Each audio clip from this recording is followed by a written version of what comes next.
Hey, 반갑습니다. There are so many cool and great things in Korea that you probably haven't seen before, and if it wasn't for YouTube or blogs or things like that, you probably wouldn't know about them. But I've been here now 2.5 years, and I've seen a whole bunch of new stuff, weird stuff, cool stuff, not so cool stuff, like dog soup. But after all this time, I come back to the same four that I just think are so unique, so cool, that I've seen here in Korea. Now, some of you probably heard of before just because the information is getting out there more and more readily these days, but I know that there's one on my list, and I'm going to save it to the end, that most of you, probably 95% of you, have not heard of. Only the hardcore would have known this one.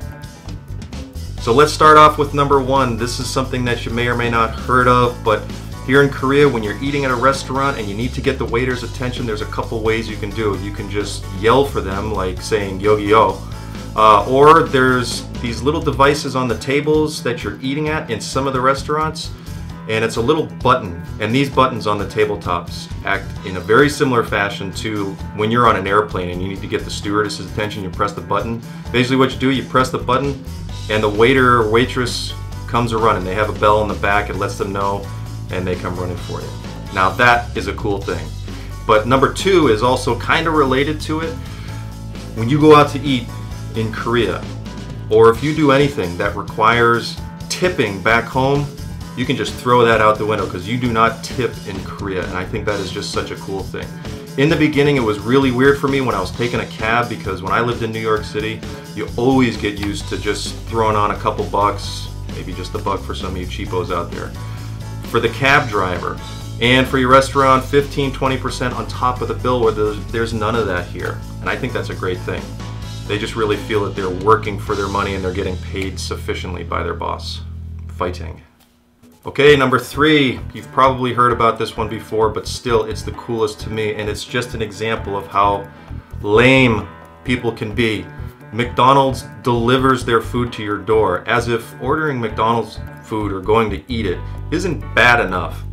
Sitting on your butt and waiting for it to be served to you without ever having to leave your house, that's just pretty pathetic, but awesome at the same time. And here in Korea, they do it. At most McDonald's, most fast food joints for that matter, you're gonna find a whole squad of McDonald's McScooters.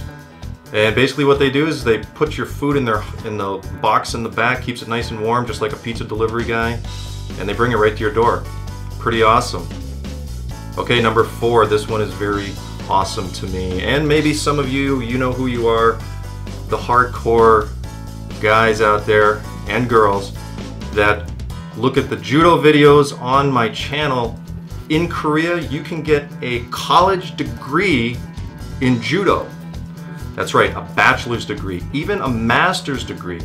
Some of the sports-related universities here, such as Yongin University, which is the central headquarters and training center for the Olympic judo team, Olympic taekwondo team, you can go to these schools, and they're all throughout Korea, and you can get a bachelor's degree in martial arts styles such as judo and taekwondo, gumdo, which is sword fighting like kendo, hapkido, special force martial arts type of stuff for police work and that kind of stuff.